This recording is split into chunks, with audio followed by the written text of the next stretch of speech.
Now, are the foreign correspondent is a dying profession? I've been asked this since I became a foreign correspondent. I'm sorry. Yeah, well, I mean, obviously not. Well, yeah, you are here, definitely. Yes. But how many of you like? Well, a lot of TV stations, for example, particularly in America, they're closing down their bureaus. Okay. Some newspapers have closed down all their bureaus in the Middle East. They're not there anymore. They have a stringer or a couple of local guys who write for them. To that extent, I suppose you're right. But when there is a war, you can't move for foreign correspondents, but they're temporary, you see. Temporary, yeah. But if I look around my colleagues, I mean, let's look at the British press. The Times has a correspondent, full-time staffer in Jerusalem. We have a full-time staffer in Jerusalem and in Beirut. I cover the Arab world. Guardian has full-time correspondents on both Arab and Israeli sides. The New York Times does. Washington Post does. The main TV networks in America do not. CNN does, although they sometimes reduce to local crews and reporters, but they're staff. Popular papers in Britain never did have a large foreign staff. Well, they did, 30 years ago, but not very many. Most newspapers in Britain have someone working out of Washington or New York. But no, it's clearly not over. Reporters are still reporting. You know what's surprising? Al Jazeera has about, I don't know how many, but tens of foreign correspondents. Yes, and it has it for its English service too. You see, I think really surprising. The opportunity of learning more about the Middle East in the United States is going to come from watching Al Jazeera English.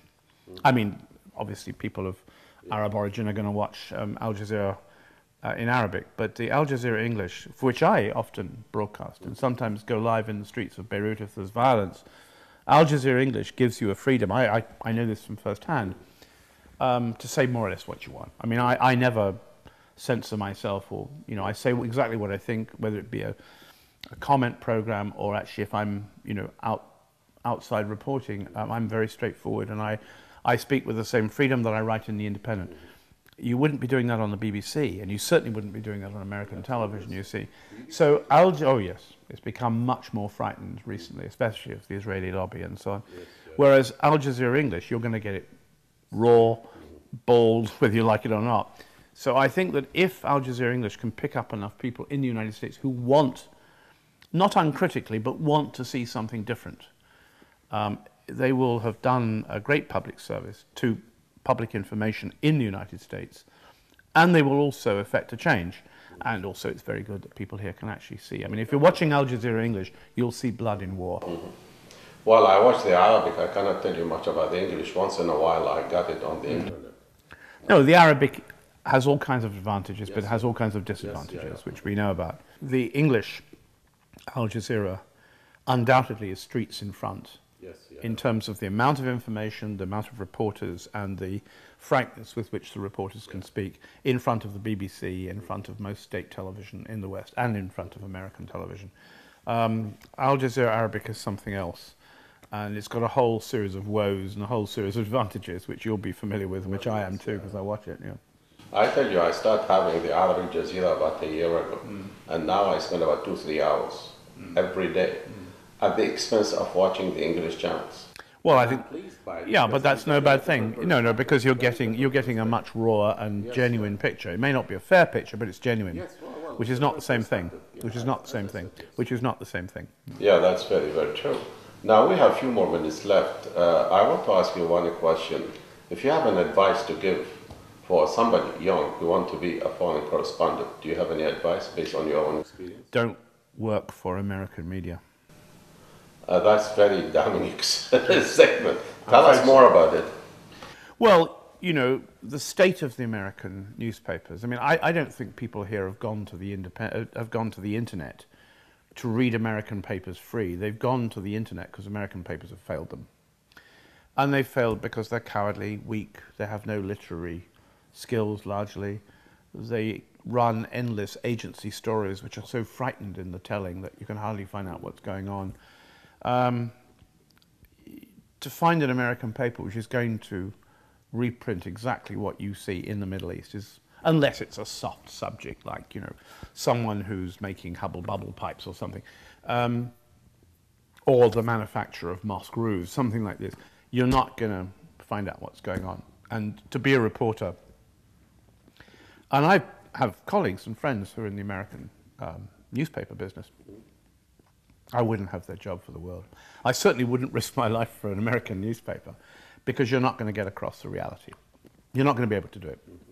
So if you're an American, or you're growing up in America and you want to be a journalist, you'll do better to try and, unless you have a foreign language, you do better to go and work for a British paper or Canadian paper. I mean, the Canadian paper's not very good, but they're better than the American press. Or if you speak French, go and work for a French paper, etc., etc. But or you, if you speak English, try to work for Australian and New Zealand press, which aren't very good, but they're better again than the Americans. But it's a tough old world, you know, and I think there was a time in America when this was the center of great English-speaking journalism. I'm back in the 20s and 30s. I mean, I've read copies of newspapers of that period and the Second World War. Brilliant reporting. Not perhaps as critical as it might have been, but it was there. But nowadays, I think, particularly in the Middle East, it's so tame as to be virtually... I mean, I don't buy the New York Times, but if I'm given it free when I'm on the East Coast, I look at it and I realize that if I didn't know the region, I really wouldn't understand what was going on. You have to read between the lines. I mean, we were doing that when reporters lived in Hong Kong and were reading the People's Daily to find out what was going on in the Chinese Revolution. Now you have to read between the lines of the New York Times to find out what's going on in the Middle East. So I don't have advice, because I don't give advice to people, but if I was a journalism student, or I was a student and wanted to do journalism, the first thing I'd do actually is not get a journalism degree, which is useless. I'd want to get a history degree. And then work for newspapers or television outside the United States where you can tell the truth. It's as simple as that. But are there opportunity to find jobs? It's tough, it's very hard. You can do it, you can do it. I get letters, about 30 or 40 a year, from people who want to be journalists. I mean, including English, young French men and women. And I always say, look, they all want to be foreign correspondents in the Middle East, right? I mean, you can't just jump into it like that. Not all of them can. I say, look, if you have the money, set yourself up in Cairo, work for a local Cairo English language paper, then try to string, you know, as a freelance for maybe British papers that need someone and they don't have the money to keep a full-time correspondent, and then expand yourself till people know your name, and then people will want to employ you because they know that, you know, people will want to read you about whatever it is, the Middle East, Venezuela, Moscow, whatever. But it's a tough old life. It's not an easy life at all. It's not the romantic life of movies. And if you're working in a place like the Middle East, you have to be pretty hard with yourself. It's not easy at all, and you have to sacrifice a lot of your own happiness to do it. You may get job satisfaction, quote unquote, but it doesn't mean you're going to be happy. Yep. One last question. You wrote your last book, Great War for Civilization. It's over 1,000 pages. But you are in the process of writing another book or companion. Can you tell us a little bit about it? Well, The Great War for Civilization was subtitled The Conquest of the Middle East. Yes. The new book is called Night of Power. This is the passage in the Quran, of course, which refers to Muhammad. This is Al-Asra. Yes, exactly. And the subtitle is Catastrophe in the Middle East. Which is part of the title of yesterday. Well, it's what's happening now. Yes, and it's what's happening now. Yeah. And in one sense, it is continuing the story from where it left off in 2005. The destruction of Iraq, the collapse of American power, the loss of our war, the failure of us to win in Afghanistan. In another sense, it also explores two other themes: the effect on Muslims of the Bosnian War, Yes.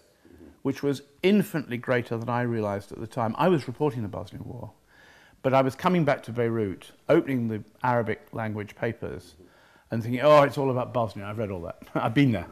But I should have read it because, of course, it was the effect on the Arab world.